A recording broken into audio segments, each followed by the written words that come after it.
ဒီနေ့တော့အိမ်ရသမီးလေးလည်းအရန်ကြိုက် Rose ကိုယ်တိုင်လည်းအမြဲတမ်းစားဖြစ်တဲ့ဝက်ဖတ်ထုတ်လုပ်နည်းလေးကိုတင်ပြပေးလိုက်ပါတယ်ရှင်အရင်ဆုံးဝက်သား400 gram ရဲ့ကူးဆိုင်ခက်များများလေးရေကို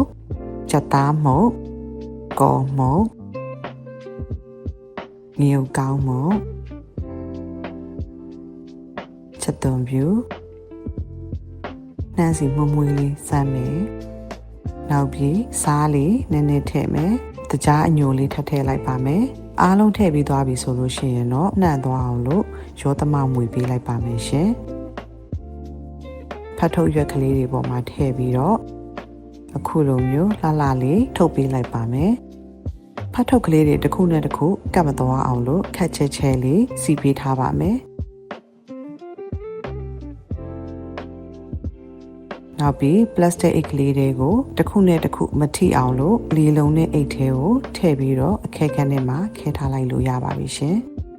ခုဆိုလို့ရှိရင်တော့အရန်လဲစားလို့ကောင်းလောက်ရတာလဲလွယ်ကူတဲ့ဝက်ဖတ်ထုတ်ကလေးရပါပြီရှင်